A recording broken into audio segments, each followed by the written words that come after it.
এবার বেআইনিভাবে দখল করে থাকা ফুটপাত উচ্ছেদ অভিযান কৃষ্ণনগর পৌরসভার। কিছুদিন আগেই রাজ্যের মুখ্যমন্ত্রী মমতা বন্দ্যোপাধ্যায় প্রশাসনিক সভায় রাজ্যের সমস্ত পৌরসভাকে হুঁশিয়ারি দিয়ে বলেছিলেন, বেআইনিভাবে দখল করে রাখা ফুটপাত দখলমুক্ত করতে হবে। যে সমস্ত মানুষজন বেআইনিভাবে ফুটপাতের ওপর দখলদারি করে ব্যবসা করছে তাদেরকে সেখান থেকে সরিয়ে দেওয়ার কথা জানিয়েছিলেন রাজ্যের মুখ্যমন্ত্রী।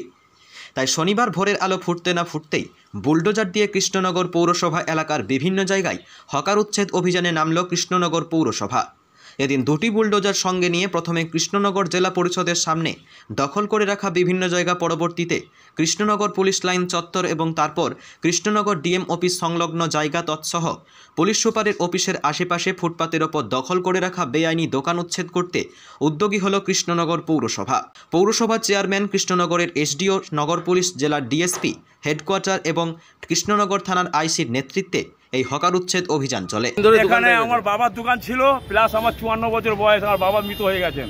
পাঁচিল ছিল না, এখানে তারের বেড়া ছিল। কিসের দোকান ছিল আপনার? এখানে চটি সেলাই দোকান ছিল। আচ্ছা, রিপেয়ারিং। আপনি কি জানতেন ভেঙে দেবে? ভেঙে দেবো, 28 তারিখে সব শুনছি, এখানে ভাঙছে, ওখানে ভাঙছে, এখানে ভেঙে দিচ্ছে, ওখানে ভেঙে দিচ্ছে। আগাম বলতো ওই 28 তারিখ মাইকে করে ফুটপাত মানে ফুট, আমরা তো ফুট ছেড়ে দিয়ে দোকান করেছি। ফুট দিয়ে লোকে যাচ্ছে আসছে, আর এমনিতেই কালেক্টরি কানা হয়ে থাকে। 3টের পরে কালেক্টরি কানা, কোনো লোকজন যাতায়াত করে না, কালেক্টরি কানা হয়ে থাকে। আপনার কি সংসার এর উপরেই চলে? আমার এর উপরেই সংসার চলে।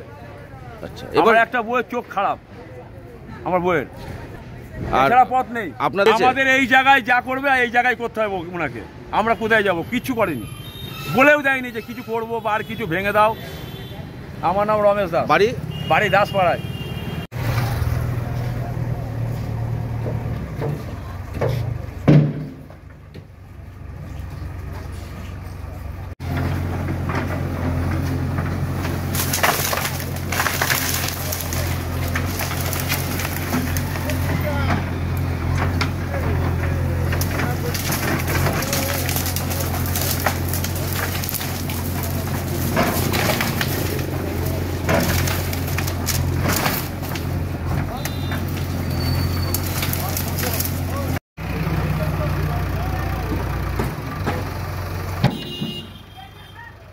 নদিয়া থেকে মাধব দেবনাথের রিপোর্ট, টিভি 20 বাংলা।